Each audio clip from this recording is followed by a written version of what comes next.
Bedanya bank yang konvensional dengan bank yang syariah? Titik perbedaan itu adalah terlihat pada operasional banknya.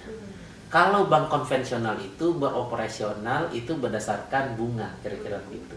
Tetapi di bank syariah itu beroperasional itu berdasarkan prinsip syariah. Di mana prinsip syariah ini, kalau seandainya kita lihat ada dua. Bulan Juli 2025 itu semua VA yang kerjasama dengan BSI itu tidak dikenakan biaya administrasi. Nah, berarti peradilan lebih sederhana, cepat, dan biaya murah. Assalamualaikum warahmatullahi wabarakatuh. Saya Angel Postia Presna, host dari podcast Mari ke Monas. Senang sekali rasanya bisa kembali menyapa Sobat Peradilan di ruang bicara inspiratif untuk mewujudkan kepanitraan Mahkamah Agung yang modern dan berintegritas. Dalam menghadirkan layanan peradilan elektronik di Mahkamah Agung yang lebih cepat, efisien, serta transparan, sistem pembayaran elektronik atau e-payment menjadi salah satu elemen kunci dalam ekosistem peradilan modern. Sistem ini tidak hanya memudahkan transaksi bagi para pencari keadilan, tetapi juga menutup celah-celah terjadinya praktek-praktek yang tidak sesuai dengan aturan. Nah, untuk membahas lebih lanjut, kita akan mendiskusikan hal ini dengan narasumber dari Bank Syariah Indonesia. Telah hadir Bapak Sahrial, Co-Investment Department Head dari BSI, dan Ibu Dwi Fatwati Rahayu, Branch Manager BSI Mahkamah Agung. Selamat datang Bapak dan Ibu. Selamat datang Bu Angel. Nah, senang sekali kita hari ini kehadiran tamu yang bukan dari Mahkamah Agung dan Badil. Ini untuk pertama kalinya loh Bapak Ibu. Senang sekali kita dapat kesempatan ini ya. Nah, tapi sebenarnya walaupun BSI bukan termasuk karyawan atau satker di Mahkamah Agung, tetapi sudah menjadi mitra yang sudah sangat dekat ya. Betul. Nah, tapi masih banyak dari masyarakat yang bertanya, apa sih bedanya bank yang konvensional dengan bank yang syariah? Bapak Ibu bisa menjelaskan kepada kami? Ya, Bu Angel, terima kasih ya. Senang sekali pada hari ini bisa membersamai Bapak Ibu para pencari keadilan di Mahkamah Agung ya. Ini merupakan satu pertanyaan yang klasik ya Bu Angel. Banyak sekali orang menganggap bahwa bank syariah dengan bank konvensional itu sama saja. Kami kebetulan dari Insan Bank Syariah Indonesia ini pengen sedikit menjelaskan terkait dengan bagaimana perbedaan antara bank syariah dengan bank konvensional Bu Angel. Pada dasarnya kalau seandainya kita lihat dari pengertian bank pada umumnya Bu Angel, itu pengertian bank syariah dengan bank konvensional itu sama kalau kita mengacu kepada Undang-Undang Nomor 10 Tahun 98 ya, bahwa bank itu adalah menghimpun dana masyarakat, mengelola dan menyalurkannya. Sampai di sini sama. Tapi titik perbedaan itu adalah terlihat pada operasional banknya. Kalau bank konvensional itu beroperasional itu berdasarkan bunga, kira-kira begitu. Tetapi di bank syariah itu beroperasional itu berdasarkan prinsip syariah. Di mana prinsip syariah ini, kalau seandainya kita lihat ada dua. Semua kegiatan operasional yaitu ditumpukan pada kegiatan syariah ini yang kita kenal dengan fikih muamalah. Nah, di operasional ini bank syariah itu dibagi dua. Satu adalah sifatnya tolong-menolong, biasanya penggiat syariah menyebutnya dengan akad tabaru ya. Kemudian yang kedua ada lagi sifatnya profit oriented ya, atau ada bisnis atau kita kenal dengan akadnya tijarah. Dalam tolong-menolong ini bank syariah itu tidak boleh mengambil keuntungan. Makanya dalam kategori akad ini, tolong-menolong ini, itu ada turun akadnya banyak. Kalau di tabungan itu ada wadiah misalkan ya, titipan. Jadi bank tidak boleh mengambil keuntungan di situ. Ada juga wakaf dan seterusnya. Kemudian di sisi lain ya, ada lagi kita sebut dengan berniaga atau tijarah. Di dalam kelompok akad ini ada turunan itu menjadi tiga. Ada sifatnya jual beli, sewa menyewa dan berbagi hasil. Nah, inilah yang menyebabkan yang mendasar ya perbedaan antara bank syariah dengan bank konvensional. Contohnya di transaksi jual beli misalkan. Di jual beli ini walaupun tingkat suku bunga naik ya, itu tidak menyebabkan cicilannya menjadi naik. Nah, inilah menjadi yang mendasar yang menyebabkan bank syariah dengan bank konvensional itu secara operasionalnya menjadi berbeda, Bu Jadi bukan hanya nama, tetapi secara operasional cara bekerja di dalam bank dan uang yang dikelola juga berbeda. Berbeda. Untuk lebih lanjut kita akan membahas bahwa mengenai kerjasama kita. Biasa Mahkamah Agung dan BSI sudah lama bekerja sama, terutama dalam memfasilitasi pembayaran biaya perkara kasasi, PK, serta rogatori melalui sistem VA, Virtual Account. Nah, Ibu bisa jelaskan bagaimana mekanisme ini bekerja dan opsi apa yang tersedia? Nah, untuk BSI memfasilitasi sarana pembayaran biaya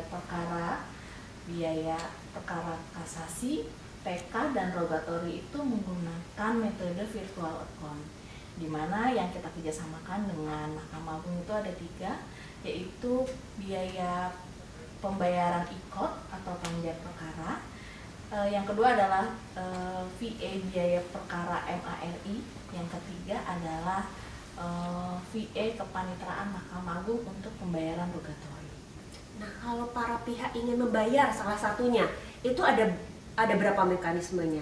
Nah, untuk pembayaran virtual account sendiri kita punya 4 mekanisme. Yang pertama bisa menggunakan via Beyond, yang kedua bisa menggunakan BSI Net Banking, yang ketiga bisa menggunakan ATM, yang keempat bisa datang ke kantor cabang BSI terdekat, begitu Benja. Kalau saya sendiri sebagai bisa dikatakan orang yang sudah terbiasa memegang handphone, mungkin akan memilih menggunakan mobile banking. Mungkin rekan-rekan juga seperti itu. Gimana sih Bu caranya? Untuk pembayaran via mobile banking gampang saja, karena pertama kita hanya perlu membuka Beyond by BSI. Ini akan saya tunjukkan Beyond by BSI. Selanjutnya masuk ke menu pembayaran. Ini menu, habis itu pembayaran, di bawah ada pembayaran, lalu ada lembaga di sini.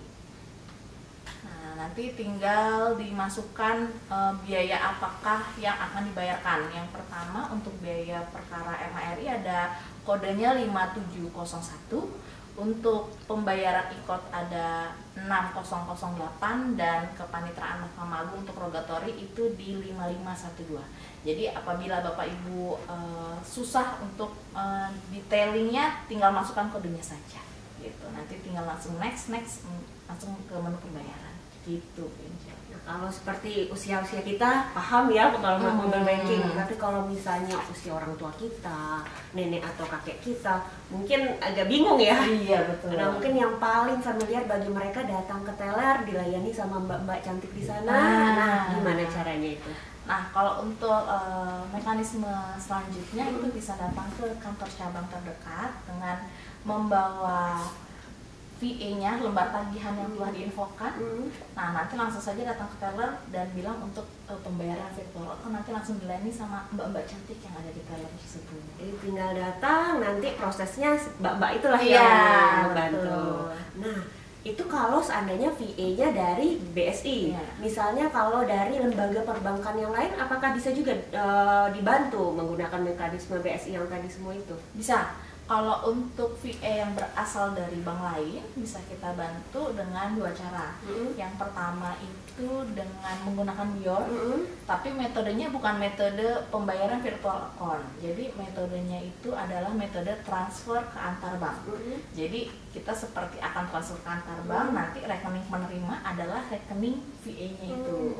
Nah, kalau untuk yang pembayaran ke teller, nanti disebutkan saja VA-nya, nanti tinggal diproses via BSI Net kantor cabang masing-masing. Ini kami di Kepanitraan baru saja mendengar kabar gembira bahwa seluruh transaksi melalui VA akan dibebaskan dari biaya admin. Apakah itu benar, Bu? Betul, Benjel. Ini kabar gembira untuk kita semua ya, karena mulai bulan Juli 2025 itu semua VA yang kerjasama dengan BSI itu tidak dikenakan biaya administrasi, sehingga ketika kita mau pembayaran VA, nanti yang keluar adalah sebesar tagihannya saja, tidak ditambahkan dengan biaya adminnya. Berarti peradilan lebih sederhana, cepat, dan biaya murah. Betul. Nah, tapi namanya sistem yang dibuat manusia, tentu saja mungkin dari 1000 kali percobaan adalah 1-2 kali mengalami kendala teknis atau gangguan. Nah, kalau itu terjadi bagi salah satu pihak, apa yang harus mereka lakukan untuk pertama kalinya? Nah, kalau ada gangguan, bisa Bapak Ibu langsung telepon ke call center kami di 140410. Nah, itu nanti tinggal di telepon saja kendalanya seperti apa, dijelaskan. Nah, untuk yang kedua itu bisa menggunakan Bion. Di Bion ini ada fasilitas namanya chat Aisyah. Nah, jadi nanti tinggal di info saja, ada terkendala pembayaran VA. Nanti tinggal disebutkan nomor VA-nya, tanggal transaksi, dan kodenya.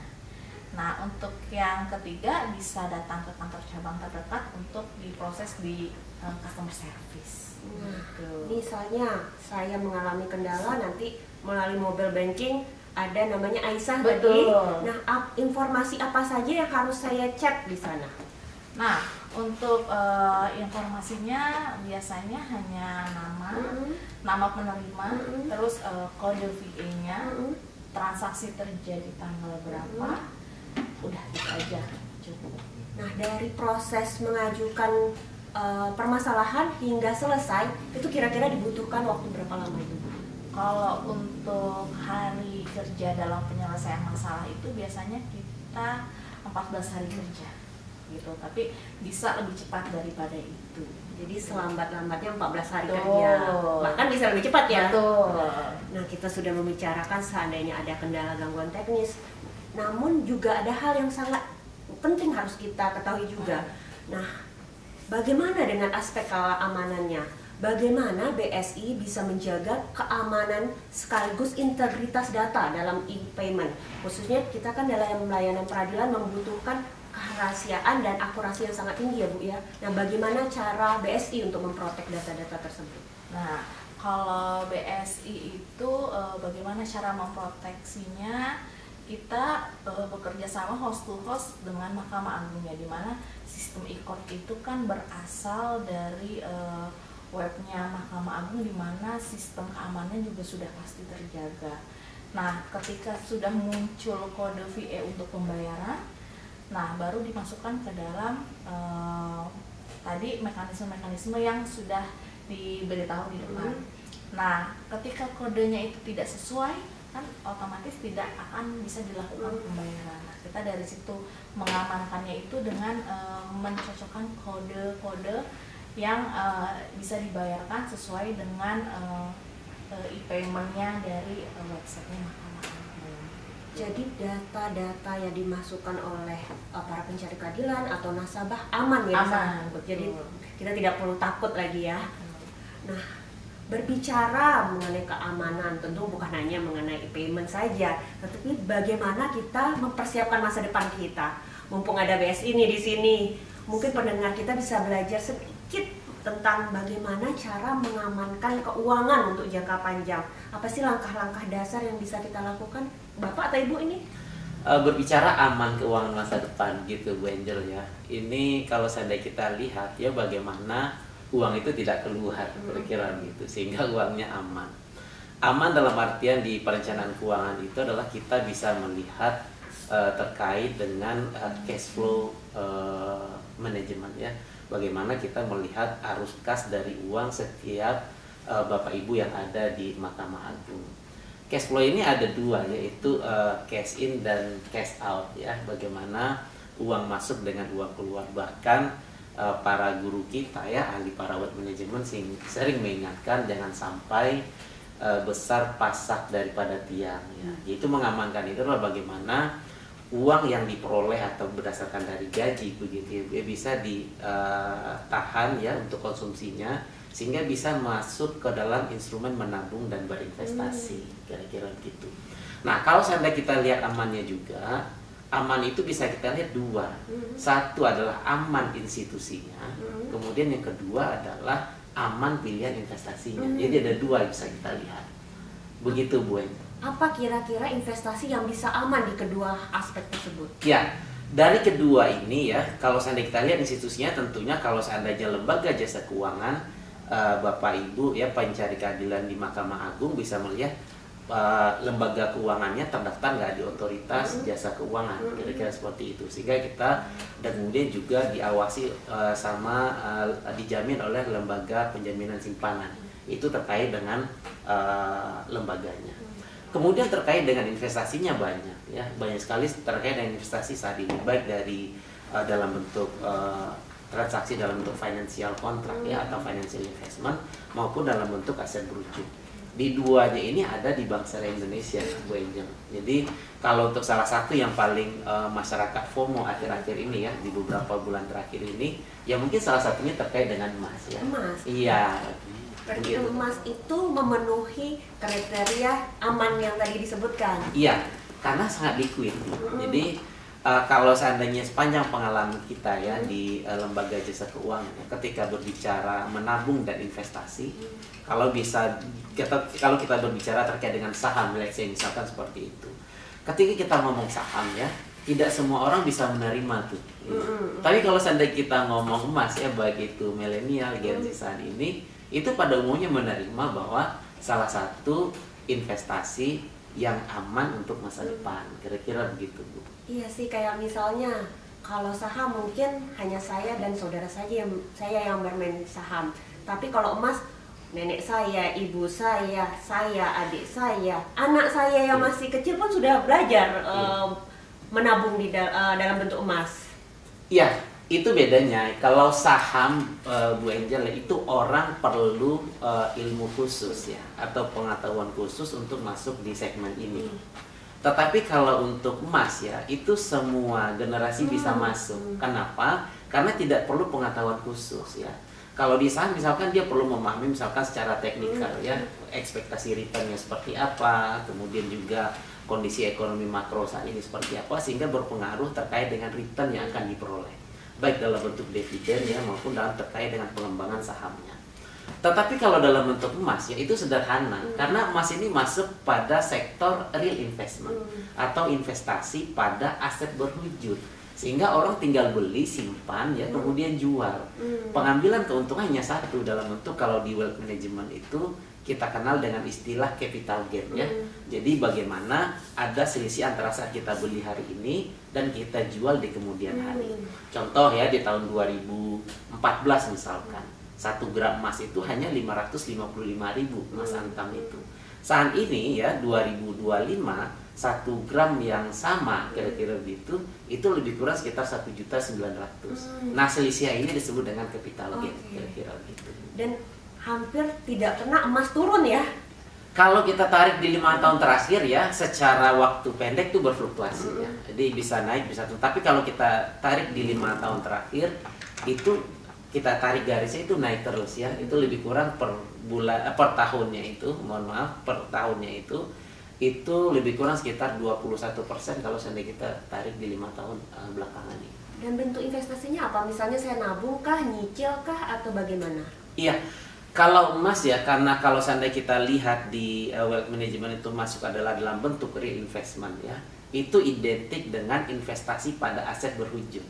Aset berwujud ini adalah dalam bentuk fisik gitu. Walaupun cara jualnya itu Bu Angel ya, untuk para pencari keadilan di Mahkamah Agung ya, walaupun bisa dijual secara digital ya, itu adalah sebagai perantara atau alat yang digunakan untuk menjangkau nasabah atau konsumen kira-kira begitu. Contoh ya, saat ini yang ada di BSI itu ada 2 yang familiar digunakan oleh nasabah kami. Yang pertama itu dalam bentuk cicil emas ya. Cicil emas ini adalah orang ya mempunyai kebutuhan investasi emas di 1 atau 5 tahun yang akan datang ya, itu dia bisa menyiapkan saat ini. Makanya di BSI itu kita sering mengatakan bahwa kalau cicil emas di BSI itu bagaikan membeli masa depan dengan harga hari ini. Contoh ya, saya coba lihat ya, kita misalkan pengen 10 gram ya, 10 gram misalkan. Kalau seandainya kita langsung beli hari ini, itu kan nggak bisa. Sementara kalau dengan penghasilan terbatas misalkan gitu ya, kalau 10 gram saat ini lebih kurang sekitar 20 juta, kira-kira gitu. Kalau seandainya kita beli dari awal ya, itu investornya merasa berat. Tapi kalau dicicil ya, kan emasnya sudah disediakan di awal. Jadi tidak merasa berat ya. Kalau seandainya 10 gram ya, ya itu lebih kurang sekitar 300.000 sebulan Bu Dwi ya. Nah, tapi kalau dalam bentuk lain ya, dalam bentuk emas digital ada juga namanya tabungan emas. Tabungan emas ini itu mengkonversi ya uang saat ini. Misalkan saya kasih contoh Bu Dwi boleh ya. Bu Dwi misalkan bisa sebulannya itu nabung 500.000 ya. 500.000 itu langsung dikonversi dengan sekian 0,5 gram emas misalkan, atau 0,25 gram emas. Tetapi ini tidak menyebabkan orang disiplin, karena ketika dia bisa nabung ya nabung kira-kira gitu. Tapi kalau dalam bentuk cicil emas itu kan installment setiap bulannya. Jadi dia bisa mengukur ya setiap bulannya itu dia bisa menyisihkan 500.000. Dia akan pilih cicilannya 500.000 sampai gramasi yang mereka inginkan bisa didapatkan. Tetapi kalau seandainya dalam bentuk tabungan emas ya, itu orang yang bebas tuh, rata-rata Gen Z ya, tidak mau terikat kira-kira gitu. Jadi bisa menjawab ya dua kebutuhan ini di Bapak Ibu yang ada di Mahkamah Agung ya. Jadi bisa menjawab dua kebutuhan. Tetapi saya perlu tekankan di forum ini bahwa setiap emas dalam bentuk cicil emas, dalam juga bentuk digital ya, itu emas fisiknya ada di Bank Syariah Indonesia.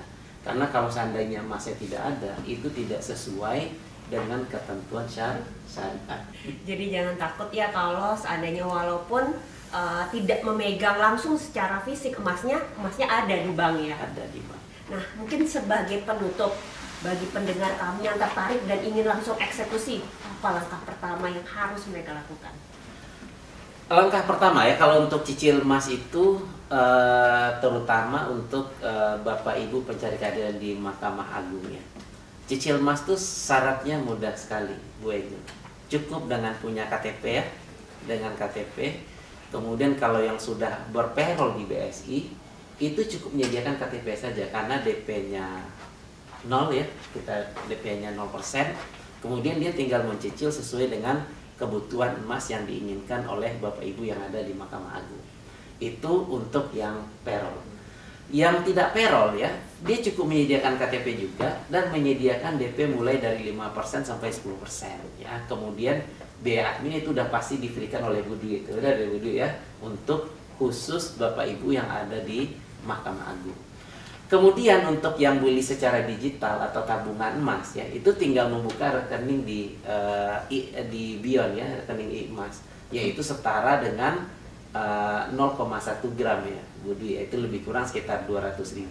Kemudian setelah itu dia bebas menabung ya di tabungan emas digital itu sesuai dengan kebutuhannya si Bapak Ibu yang ada di Mahkamah Agung.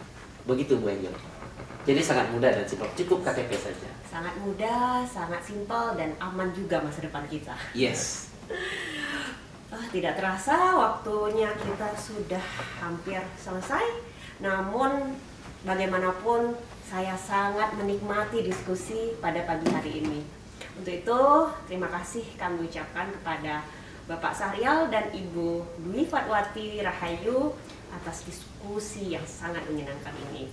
Diskusi kita telah membuka pemahaman kita bagaimana caranya melakukan pembayaran e-payment, juga apabila ada kendala, juga memberikan kepastian mengenai keamanan data di dalam transaksi ini. Tapi kita juga mendapat ilmu baru bagaimana cara mengamankan keuangan kita di masa depan. Oleh karena itu, hari ini kita bisa mulai berpikir sejenak bagaimana cara kita mengelola keuangan kita.